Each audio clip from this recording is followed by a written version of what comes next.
Hi, good morning, everyone. Nice to have you here. It's a brand new week, the first day of the week, and this is R.N. Bhaskar from BKBB, which is an acronym for Bhaskar Ki Business Baatein. This is the channel that comes to you with policy analysis every week, an occasional conversation, and an occasional business story. But right now, at 8:15 in the morning, we come to you with news behind the news. We take up a few headlines and we discuss the reason why we've selected these headlines, the news behind the news. And today my co-anchors are Husaina, welcome Husaina, Thank you, sir. and Katya. Welcome Katya. And the three of us together will discuss the following titles. The first, of course, and this is a Trump special because all the three stories are related to Trump. The first is how Trump is causing a global slowdown. And not only that, Trump wants to shoot the messenger. The second story is a very interesting story. It is about whether Trump is going to push India towards China. And the third story will be on how Russian oil, which comes to India, Trump wants to stop it, but no instructions have been given as yet. Interesting. So let's take the first story. To understand the first story, look at the two charts there.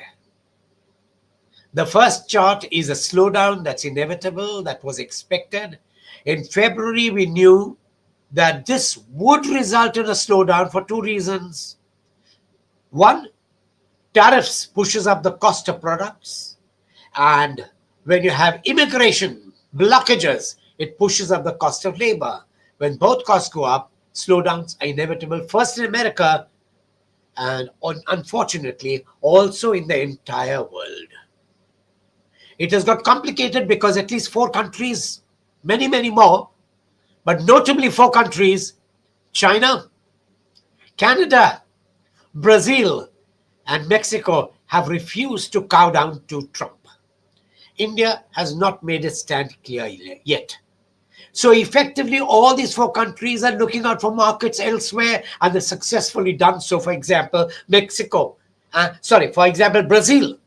sells its corn to China. Earlier, USA used to do that.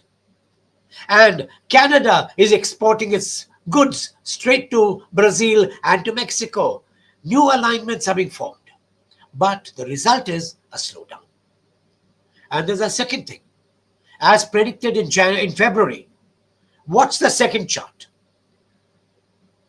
Labor enrollment has declined. Look at the last two bars. They've declined precipitously because the cost of labor have gone up. Nobody wants that labor anymore. Earlier, for example, in agriculture, migrants would come from South America, from Mexico, from Brazil, work there during harvest time, go back. Now it's gone.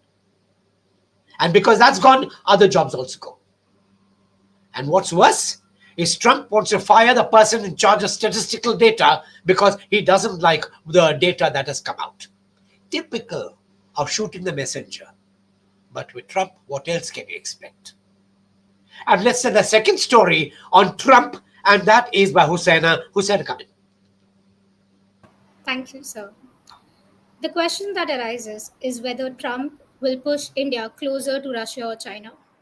Last week, US President Donald Trump slapped a 25% tariff on goods imported from India. And that's not all. India also faces an unspecified penalty, making its tariff burden heavier than even its Asian peers like Indonesia and Vietnam. The move appears punitive, especially when you see that countries like Indonesia and Cambodia face only a 19% duty. This is more than economics. Trump's discontent stems from India's refusal to open up its agricultural sector. But more than just trade, the friction reflects deeper geopolitical strains. Trump lashed out at India's growing defense and energy ties with Russia and its participation in BRICS, a bloc with Russia and China, which he essentially views as anti West. India, for now, has reacted with restraint. It mentioned that it will protect its national interests but continue dialogue with the US. Experts say that the bilateral relationship is bigger than the one presidency. But could India now lean towards Russia and China? Possibly yes, possibly no. While China remains a strategic rival, India may revive the RIC mechanism, which is Russia India China cooperation, as a balancing act. After all, China recently backed a Russian proposal to revive it. Plus, thawing in India China ties post Ladakh adds to the equation. So, what ways lie ahead for India? Experts advise a balanced approach. Protect ties with the US, but assert autonomy. India should reaffirm its multi aligned foreign policy. Engage with all powers without being boxed into one power. The bottom line is Trump's move could backfire, pushing India closer to the very powers he's trying to isolate. So, what do you think? Do you Thank think you. that this policy of Trump will backfire? Looking at Hussaina, the very interesting story and very interesting observations. The fact is that China, whether you like it or not, is already India's largest trading partner, right, larger than the USA. Yes, the balance of trade is in China's favor, but the reason is very simple. Many of the things we import from China are those very things that are used in exporting to the world. If those imports did not take place, India would not be able to export. right, So India's dependence on China for APIs, for pharmaceuticals, for electronics, for its electronic exports are immense. And there's a third thing. Remember, the world's largest trade across countries was between Canada and USA. right, After the spat, that's over. There's a possibility that if India decides to work with China, China will find things to import from India, and India will find things to import from China, and Russia too will come in with its blessings and with its strategies and synergies. Most importantly, if the game is played carefully, China's already told India that whatever deficit we have with you, we can convert that into equity and invest in your country. So there's no trade balance.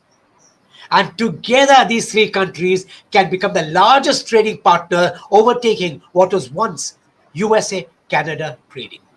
right. Very interesting times. Let us see what happens ahead. But thank you, Hussaina. Great story and great implications for the world. And that takes me to the third story, which is Katya. Katya, could you come in? After Trump's penalty, there's a lot of panic in the refining systems, companies, etc. So, very interesting reports have come in saying, that a lot of people have kept Russian oil at bay.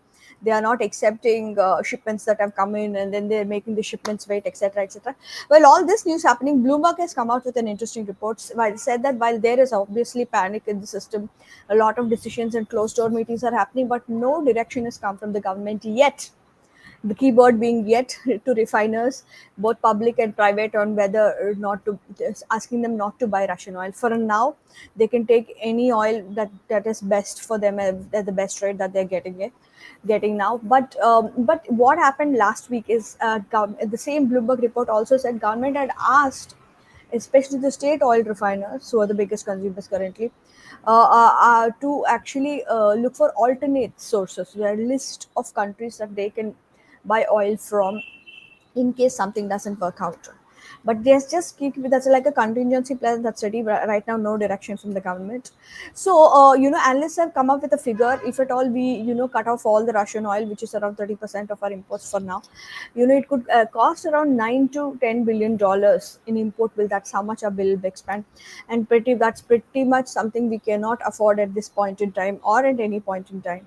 So and at the other side of the balance is there is a possible negotiation that could happen again between US and India as well, after he called us a dead economy, etc.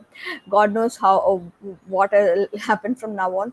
But a lot of analysts also said that the Russian premium which you're getting has actually gone down over time. Do you think it's going to make that much of a difference, sir, if at all we avoid Russian oil? Because the premium that we used to enjoy during one time is pretty much all gone. Well, Katya, you're absolutely right.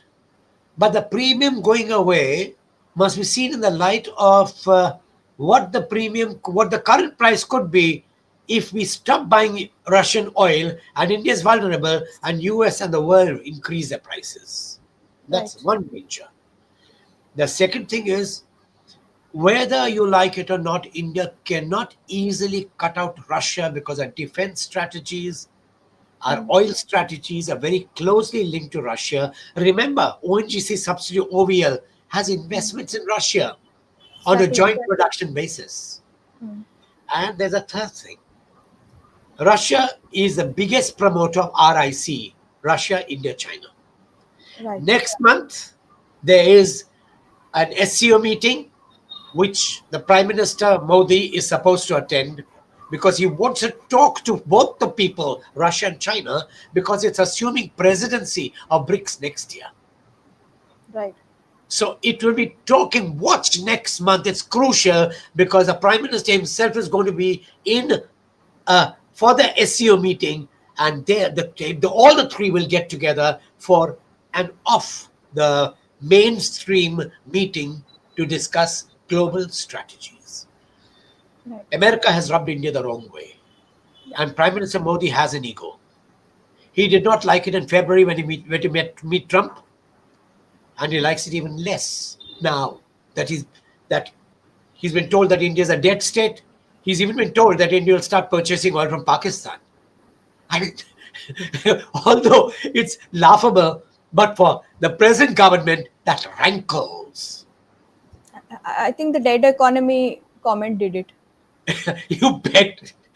There are times that Trump can't put his foot in his mouth. Right. And this is one of the times when he's done it. And let's see what happens. But very interesting possibilities. Right. And thanks. And that takes me to the end of today's discussion on the story. But before I go to the questions, I can see 2 or 3 comments already coming in. But before I come to the questions, just a usual reminder, please click the subscribe button.